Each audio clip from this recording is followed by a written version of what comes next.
हमने last lecture में क्या पढ़ा था? हमने पढ़ा था Euclidean domain, ED, PID, principal ideal domain और UFD.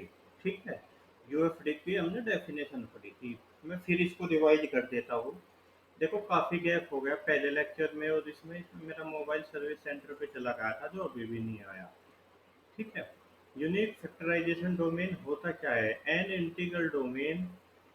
An integral domain is called UFD if every non-zero non-unit element can be written as product of irreducibles only। ये मैंने लास्ट लेक्चर में बहुत अच्छे से समझाया था। अब बात आती है इरेड्यूसिबल एलिमेंट होता क्या है। A non-zero element A is called irreducible if A equals to BC, then either A or B equals to C। A को हम यूनिट कब बोलते हैं? अगर A को हम दो एलिमेंट के प्रोडक्ट के रूप में लिखते हैं, A equals to B into C, then either B और C is यूनिट। इनमें से एक एलिमेंट क्या हो? यूनिट हो, तो इसे बोलते हैं हम इरेड्यूसिबल एलिमेंट। ठीक है, चलो आगे बढ़ते हैं। हमने क्या देखा था लास्ट टाइम? बहुत अच्छे से देखा था। जेड क्या होता है? यूएफडी होता है। जेड आई भी यूएफडी होता है। और एक इम्पोर्टेंट रिलेशन हमने लास्ट लेक्चर में देखा था कि ईडी जो होता है वो पीआईडी होता है, पीआईडी क्या होता है? यूएफडी होता है। इसे तुम अल्फाबेटिकली भी याद रख सकते हो। सबसे पहले ई आता है अल्फाबेट में, फिर पी आता है, फिर यू आता है। चलो, अब बात करते हैं प्राइम एलिमेंट। किसी भी एलिमेंट को हम प्राइम एलिमेंट कब कहते हैं? देखो, किसी भी एलिमेंट को हम प्राइम एलिमेंट तब कहते हैं अगर कोई वो एलिमेंट डिवाइड करता है दो एलिमेंट के प्रोडक्ट को, है नहीं? इसका मतलब है कि P या तो A को डिवाइड करता हो या क्या करता हो, P डिवाइड्स B, तो हम इसे क्या कहेंगे? प्राइम एलिमेंट कहेंगे। अब हम कुछ क्वेश्चन करते हैं। देखो, हमने डेफिनेशन पढ़ ली क्या? प्राइम एलिमेंट की, इरेड्यूसिबल एलिमेंट की। अब हम क्या करते हैं? कुछ क्वेश्चन करते हैं। तो हमारा जो क्वेश्चन है वो है कि prove that one plus I is irreducible in Z I. क्या है ये जेड आई में इरेड्यूसिबल है। Prove that one plus I is irreducible in Z I. देखो, हमने क्या करा? इसे मान लिया कि ये वन प्लस आई क्या है? इरेड्यूसिबल है।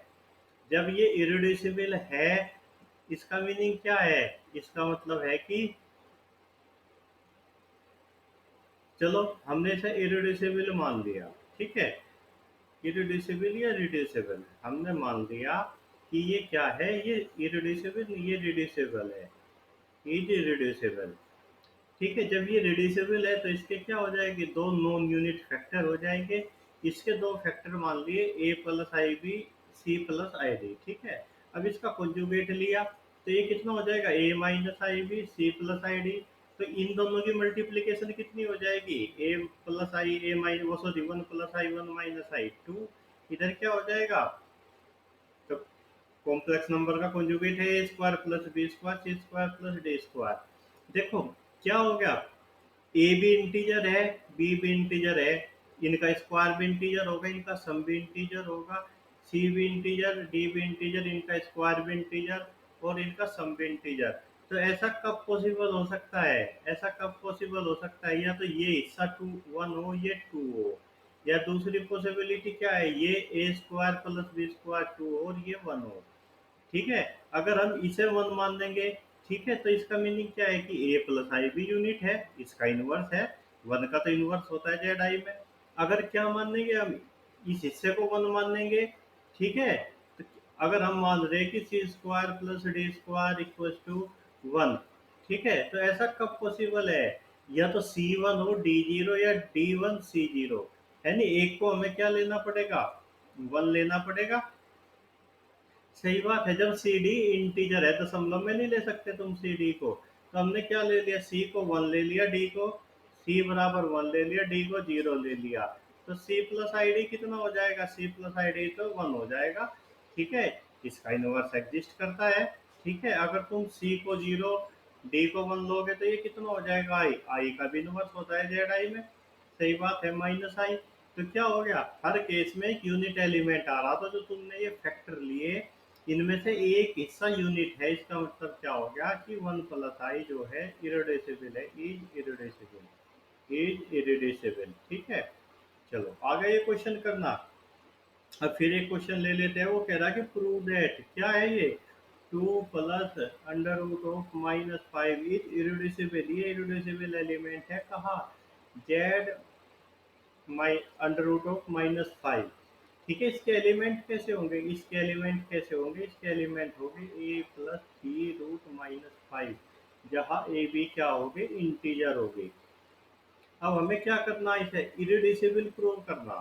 तो हमने मान लिया कि वो रिड्यूस है हो रहा, हमने मान लिया let it is reducible, it is reducible, हमने मान लिया कि ये क्या है, ये रिड्यूसेबल है, ये रिड्यूस हो रहा, रिड्यूस हो रहा, तो इसके दो फैक्टर मान लिए, ए प्लस इसी टाइप के तो होंगे इसके फैक्टर इस रिंग के अंदर, इनका कॉन्जुगेट लिया।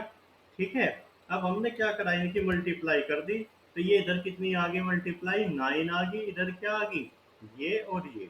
अब ऐसा कब पॉसिबल है, देखो ऐसा कब पॉसिबल है, ऐसा पॉसिबल है, या तो तुम क्या करो, इसके फैक्टर 9 के क्या करो, इसे एक को 9 मान लो, एक को 1 मान लो। ठीक है, इसे 1 मान लोगे तो मान लिया, इसे 1 मान लिया तुमने, C square plus 5d² equal to 1। ठीक है, तो ऐसा कब पॉसिबल है कि c इक्वल टू 1 और d इक्वल टू 0, तो c प्लस आई डी कितना हो गया, 1 हो गया, यूनिट एलिमेंट हो गया, इसका तो इनवर्स है। ठीक है, अब दूसरी पॉसिबिलिटी क्या है, कि तुम क्या मान लो, इन दोनों फैक्टर को 3 मान लो, है नहीं, मतलब तुमने क्या मान लिया, c² plus 5d² equal to 3। ऐसा कब पॉसिबल है, पॉसिबल ही नहीं है।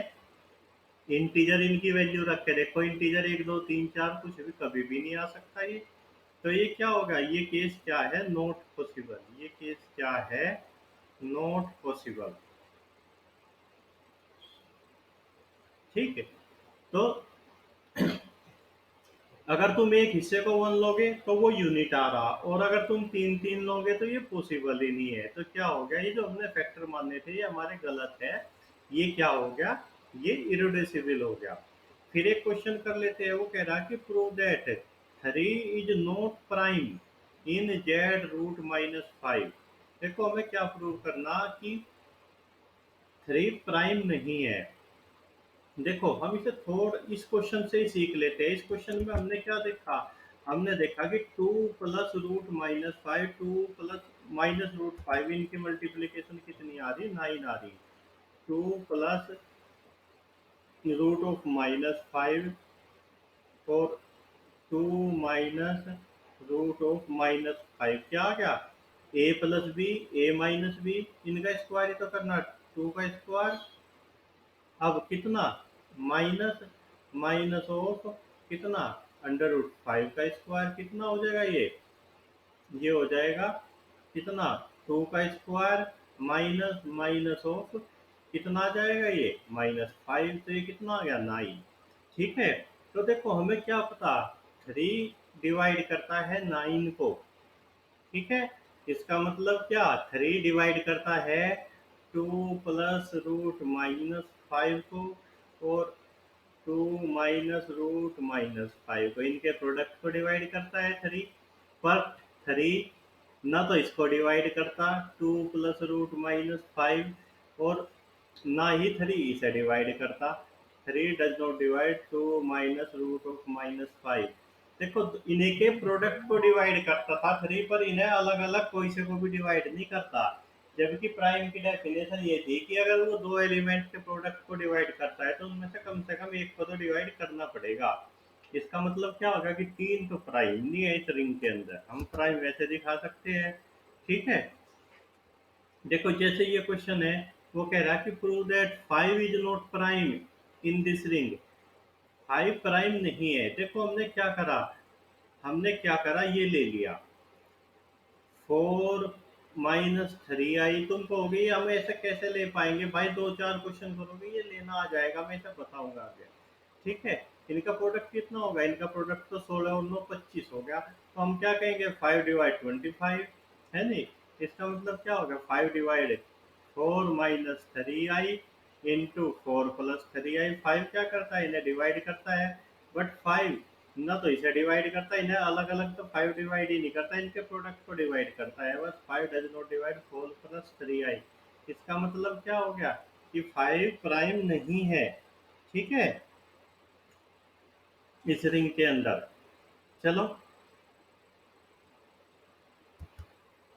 देखो, अब बात करते हैं, जैसे तुमसे 5 पूछ लिया, अगर तुमसे कोई 7 पूछ लेता, 11 पूछ लेता कोस प्राइम, तो हम क्या कहेंगे, A number P is not prime, ये प्राइम नहीं होगा जेड आई के अंदर। अगर P congruent to one mod 4 है, P congruent to one mod 4 है, तो ये क्या होगा, ये प्राइम नहीं होगा। ठीक है, अगर पी को हम 4 से डिवाइड करते हैं, एक रिमाइंडर बचता है, जैसे 5 है, 11 है, कौन है, और 31 है, ये सब ऐसे वो 31 नहीं, 11 नहीं, ये भी नहीं है, 5 है, फिर कौन है, 4 से डिवाइड करने पर 1 रिमाइंडर दे रहा, 13 है, 17 है, ठीक है, 29 है, ये ऐसे प्राइम है जो 4 से डिवाइड करने पे एक रिमाइंडर देते हैं। तो ये क्या हो गए, ये प्राइम नहीं होंगे जेड आई के अंदर, ठीक है। बाकी जो दूसरे प्राइम है, जैसे 2 है, 3 है, 7 है, ये प्राइम होंगे जेड आई के अंदर। चलो, अब फिर इस टाइप का क्वेश्चन हमने दो करे थे, वो कह रहा कि ये प्राइम नहीं है in this ring Z of root minus 5। देखो, ये हमने देखा था, इसका प्रोडक्ट क्या होता है 9, इसके कॉन्जुगेट का, तो ये डिवाइड करता है क्या 3 इंटू 3 को, पर इन्हें अलग अलग तो डिवाइड नहीं करता, तो ये भी प्राइम नहीं है। तो फिर इसके लिए भी हम एक रिजल्ट लिख लेते हैं। देखो, ये क्वेश्चन प्रूव दैट, एक क्वेश्चन और ले लेते हैं, फिर रिजल्ट लिखेंगे। वो कह रहा कि under root of minus 5 is prime, कह रहा कि ये प्राइम है इस रिंग के अंदर। तो हमने मान लिया कि under root of minus 5 divide करता है दो एलिमेंट के प्रोडक्ट को, ठीक है।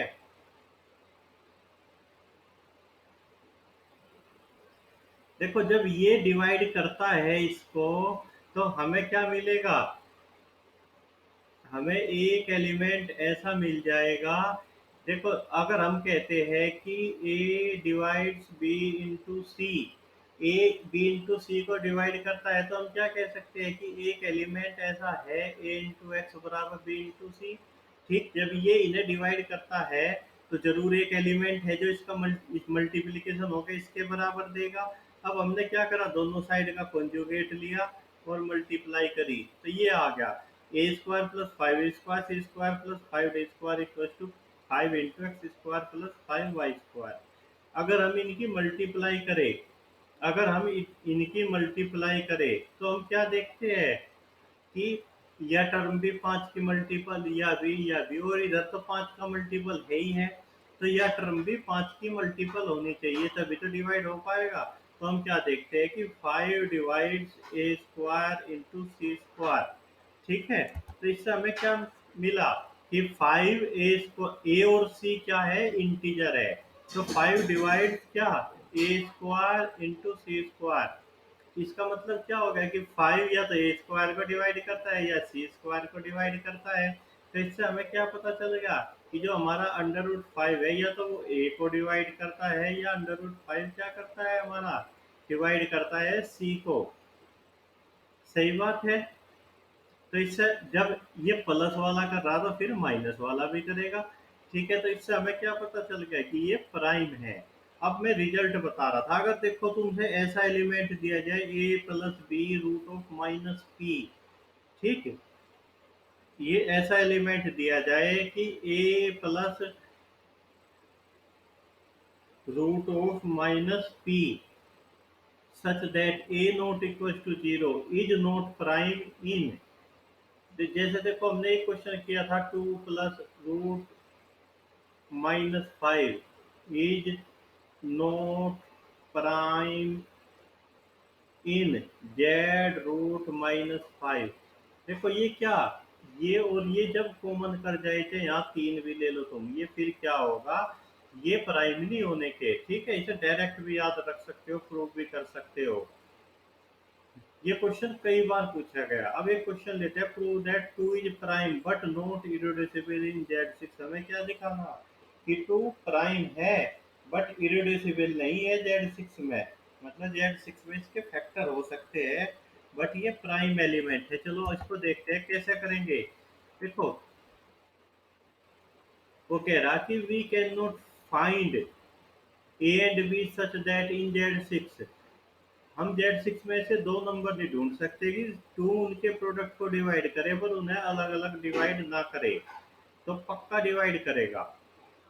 तो इससे हमें क्या पता चल गया कि टू प्राइम है Z6 में। अब हमें क्या करना, अब हमने क्या करा देखो, वी हैव 4 into 2। इस 4 into 2 की मल्टीप्लीकेशन कितनी होगी, 8। 8 का कितना मीनिंग होता है Z6 में, 2। ठीक है, तो दो के तो टुकड़े हो गए, 4 into 2।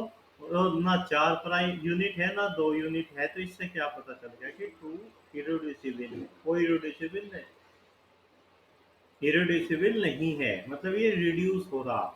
सही बात है। चलो अब कुछ इंपॉर्टेंट रिजल्ट देख लेते हैं। Every field is PID but converse is not true. मतलब पर जो भी फील्ड है वो पीआईडी होगा, पर उल्टा नहीं कह सकते कि जो पीआईडी है वो फील्ड होगा। जैसे जेड है पीआईडी है, पर फील्ड तो नहीं होता, converse not true. In an integral domain every prime is irreducible. मतलब इंटीग्रल डोमेन के अंदर क्या होता है, जो एलिमेंट प्राइम है वो इरेड्यूसिबल होगा। और पीआईडी में क्या होता है, an element is irreducible if and only if it is prime. ठीक है, in an PID an element is irreducible if and only if it is prime. देखो, अगर हमारा क्या है, इंटीग्रल डोमेन है, तो क्या होता है, जो प्राइम है वो हमारा इरेड्यूसिबल होगा इंटीग्रल डोमेन के अंदर। ठीक है, पर इन पीआईडी पीआईडी में क्या होता है, हमारा प्राइम और इरेड्यूसिबल एक ही बात होती है। जो रिंग हमारी पीआईडी है उसमें प्राइम और इरेड्यूसिबल एक बात है। देखो, अब वो कह रहा कि Z under root D is not UFD if D congruent to 1 mod 4। ठीक है, अगर ये पॉजिटिव वाले ये 4 से डिवाइड करने पे एक रिमाइंडर देते हैं तो ये यूएफडी नहीं होते। और ये माइनस वाले तो होते ही होते नहीं। ठीक है, ये तो ईडी भी नहीं थे। चलो ये क्वेश्चन नेट में 5 नंबर में पूछा जा लिया। क्या, कि अगर हमारे रिंग ये है तो ये एलिमेंट बताओ। देखो ये तो वही रिजल्ट हो गया, ये और ये मैच कर रहा है, इसलिए क्या हो गया, ये प्राइम तो हो नहीं सकता। ठीक है, और ये इरेड्यूसिबल भी नहीं है। इस टाइप के क्वेश्चन हमने करके देख लिए। तुम क्या करो, इसके फैक्टर लो। इसका स्क्वायर कितना हो जाएगा, 9।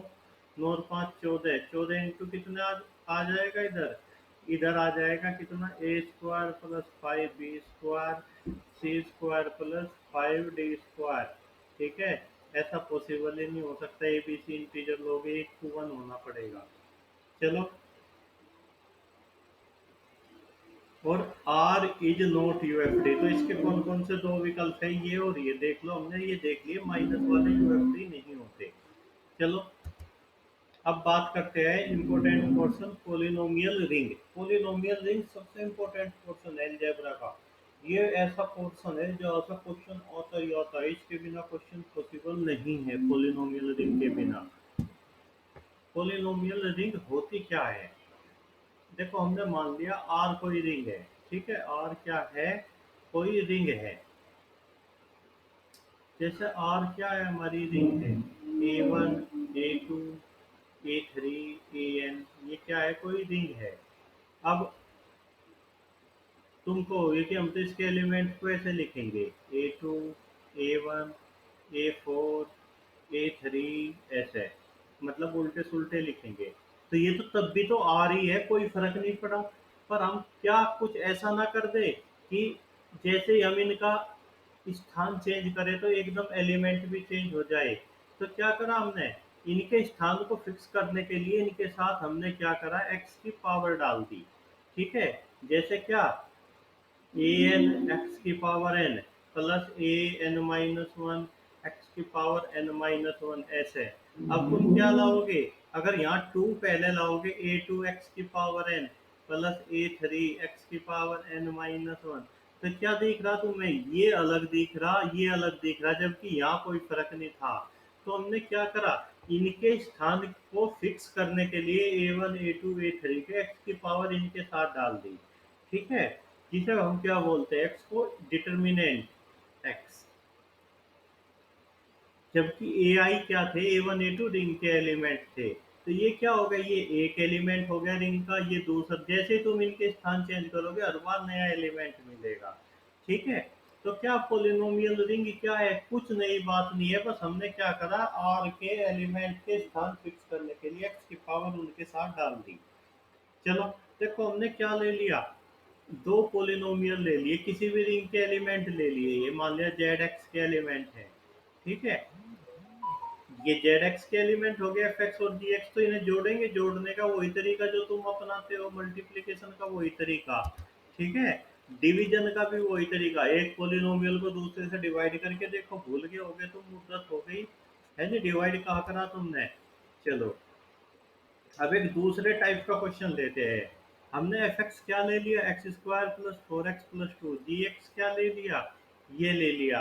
तो एफ प्लस जी कितना हो जाएगा, हम डिवाइड करके देखते हैं। देखो भाई, सेम पावर जुड़ती है, तो ये ऐसे ही रहेगा, 4x³ भी ऐसे ही रहेगा। अब ये क्या है, 4x² और x², 5x², तो तुरंत मोड जेड 5 आएगा और 5 को 0 बना देगा। फिर कितना हो जाएगा, 3 और 4 7, 7 का मतलब 2, और 2 और 1 3, ये आएगा इनका सम। अगर हमें डिवाइड करना पड़ जाए, तो डिवाइड भी हम मॉडुलो 5 के रेस्पेक्ट में ही करेंगे। देखो, यहाँ x² है, यहाँ 4x², इस टर्म को कैंसिल करना, तो हमने क्या चलाया, 4x²। तो अब 4x² की पूरे में मल्टीप्लाई होगी, ये कितना हो, जब यहाँ 4x² की मल्टीप्लाई करेंगे तो कितना आ जाएगा, 16x³। 16 का मतलब क्या होता है, x³ होता है, 5 से डिवाइड भी तो करेंगे, और यहाँ कितना आ जाएगा हमारा, 8x², 8 का मतलब 3x², क्योंकि रिमाइंडर लिखेंगे जब सब्सट्रैक्ट करेंगे तो ये 2 कट जाएगी, और ये कितना बचेगा, x² बचा, यहाँ से इसे उतार लेंगे 3x+1 को, फिर हम क्या चलाएंगे, 1। ठीक है, तो इसी तरह से ये क्या आ गया, जैसे ही इससे कम डिग्री का आएगा हम उसे रिमाइंडर लिख देंगे। तो डिवाइड भी करना हो गया। चलो, अब कुछ रिजल्ट लिखते हैं। अगर आर क्या है, रिंग विद यूनिटी है, तो आर एक्स भी क्या होगी, रिंग विद यूनिटी होगी। देखो, मैं तुम्हें ये बता दूं, जैसे इसका मीनिंग क्या होता है, R X Z X, Z X का मीनिंग क्या है कि इस तरह के पोलिनोमियल, मतलब A1 x³ plus A2 x², Z x के अंदर होंगे, जहाँ ये ए आई क्या होंगे, सारे इंटीजर होंगे। आर एक्स का मतलब है सारे ए आई क्या होंगे, रियल नंबर होंगे। क्यू एक्स का मतलब है कि ये सारे कोफिशिएंट क्या होंगे, रेशनल नंबर होंगे। सी एक्स का मतलब क्या है, सारे कोफिशिएंट क्या होंगे, कॉम्प्लेक्स नंबर होंगे। आगे समझ में। तो वो कह रहा है, अगर आर रिंग विद यूनिटी है, तो आर एक्स भी रिंग विद यूनिटी होगी। अगर आर के अंदर क्या है, यूनिटी है, तो इसकी पोलिनोमियल रिंग के अंदर भी क्या होगी, यूनिटी होगी। अब वो कह रहा, अगर आर इंटीग्रल डोमेन है, तो फिर आर एक्स भी क्या होगा, फील्ड होगा, वो सॉरी इंटीग्रल डोमेन होगा। अगर आर इंटीग्रल डोमेन, तो आर एक्स भी इंटीग्रल डोमेन। अगर आर फील्ड, तो आर एक्स क्या है, मे नोट बी फील्ड। अगर आर फील्ड है, तो हम कह नहीं सकते कि आर एक्स हमारा क्या होगा, फील्ड होगा। और अगर हमारा आर क्या है, ईडी है, then R X may not be ED. समझ रहे नहीं तुम, ये इंपॉर्टेंट रिजल्ट, अगर हमारा आर फील्ड है, तो क्या R X may not be ED, वो सॉरी फील्ड। अगर आर ईडी है, तो R X may not be ED. मैं फिर ये रिजल्ट लिख देता हूँ, इफ आर इज यूएफडी, वो sorry PID, then R X may not be PID. R X कोई गारंटी नहीं कि पीआईडी होगा। If R is UFD, UFD, then R X is UFD. तो देखो, क्या सेम है, अगर are UFD, R X UFD. अगर आर आईडी, तो आर एक्स आईडी।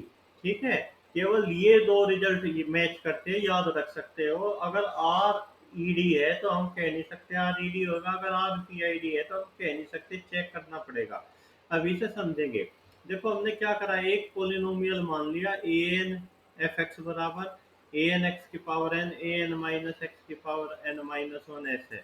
ठीक है, अब दूसरा पोलिनोमियल मान लिया हमने जी एक्स। जी एक्स को हमने क्या माना, बी एम एक्स की पावर एम, वहाँ एन था और ए था एफ में, प्लस कितना B M minus one X की power M minus one dot dot dot B one X plus B nought. देखो, इसे समझने की कोशिश करो। इसकी डिग्री कितनी थी एफ एक्स की, एन थी। जी एक्स की डिग्री कितनी, एम। अगर हम इन्हें जोड़े दोनों को, तो इनकी डिग्री क्या होगी, छोटी होगी जो बड़ी डिग्री थी उससे, है नहीं, उससे ज्यादा नहीं जा सकती। और इनके प्रोडक्ट की डिग्री कितनी होगी, इनकी डिग्री के सम से छोटी होगी या उसके बराबर होगी। और वो कह रहा कि वो बराबर होगी कब, अगर आर हमारा इंटीग्रल डोमेन है। तो मैं इसे क्लियर करता हूँ। ये तो देखो तुम समझ गए होगे। जैसे ये पोलिनोमियल है, मैं दो पोलिनोमियल ले लिए, ठीक है। ये ले लिया, एफ क्या ले लिया अपना, एक्स की पावर चार प्लस एक्स क्यूब, है नहीं। जी में क्या पोलिनोमियल ले लिया, एक्स स्क्वायर प्लस एक्स। तो अगर मैं इन्हें जोड़ूं तो डिग्री कितनी आएगी, चार। चार से ज्यादा तो नहीं जा सकती। तो इनमें जो बड़े वाला था या तो उसके बराबर होगी या उससे छोटी, मतलब चार या चार से छोटी होगी इनके। तुम कहोगे छोटी कैसे हो जाएगी, छोटी कैसे हो जाएगी, अगर मैं एक टर्म यहाँ माइनस एक्स की पावर चार ले लूँ तो ये कैंसिल हो जाएगा, अब तीन आएगा। पर चार से ज्यादा नहीं जा सकती डिग्री। अब इनकी मल्टीप्लाई करें तो कितनी आएगी, छः। पर कई बार छः से कम भी आ जाती है। पर अगर ये दोनों इंटीग्रल डोमेन में थे, मतलब आर हमारा इंटीग्रल डोमेन था, तो ये पक्की छः ही आएगी। मैं एक्सप्लेन करता हूँ। देखो, हमने क्या करा, एक पोलिनोमियल ले लिया three x square plus one, दूसरा पोलिनोमियल ले लिया टू एक्स प्लस वन। ये दोनों जेड सिक्स एक्स के एलिमेंट है, इनकी मल्टीप्लीकेशन करी तो क्या, ये टर्म तो खत्म होगी, क्योंकि सिक्स का मतलब तो जीरो होता है जेड सिक्स में। तो क्या आ गया, इसकी डिग्री कम आ गई। पर अगर हम इन्हें क्या लेते, जेड फाइव एक्स के, क्योंकि जेड सिक्स तो हमारा क्या इंटीग्रल डोमेन नहीं है, जेड फाइव ले लेते हैं यहाँ। तो फिर अगर मैं इन्हें जेड फाइव एक्स के एलिमेंट लेता, इफ एफ एफ जी किसमें बिलोंग करते हैं, जेड फाइव एक्स में। तो फिर इनका प्रोडक्ट कितना आता है, एफ इंटू जी, वो आता है छः को हम पाँच से डिवाइड करते, x cube plus three x square plus two x plus one, फिर वो हमारा ये आता। सही बात है। चलो, तो फिर डिग्री कम नहीं होती अगर ये हमारा इंटीग्रल डोमेन होता। तो अगर आर इंटीग्रल डोमेन है तो कितनी होगी, एम प्लस है। अब एक रिजल्ट है, अगर आर फील्ड है तो आर एक्स क्या होता है, ईडी। अगर हमारा आर फील्ड है तो क्या होगा, फिर R X polynomial ED. ED तो पीआईडी होता है, पीआईडी यूएफडी। तो अगर आर फील्ड है तो आर एक्स हमारा क्या है, ईडी पीआईडी यूएफडी सब कुछ है। ठीक है। अब वो कह रहा है एक मोस्ट इंपोर्टेंट रिजल्ट है, R X is P I D if and only if R is field. वो कह रहा है कि आर एक्स कोई भी पोलिनोमियल नहीं, तभी पी आई डी होगी if and only if result है, अगर आर फील्ड है। ये तुमने थ्योरम भी करी एमएससी में। अब बताओ क्या Z x P I D होगा, आंसर क्या है, नो, क्योंकि जेड फील्ड ही नहीं, जेड में पांच का इनवर्स कहाँ चलाओगे। समझ रहे नहीं तुम इस बात को। तो अब क्या कर लेते हैं, कुछ important result, R is ED then R X may not be ED, R is PID R X may not be PID, R is UFD R X is UFD. ये रिजल्ट में तुम्हें पहले लिखवा दिए। अब भाई हम इसमें अगले लेक्चर में सबसे इम्पोर्टेंट पोर्शन करेंगे, रिड्यूसिबल इरेड्यूसिबल पोलिनोमियल। ठीक है, तब तक तुम इस काम को पूरा करो। ओके।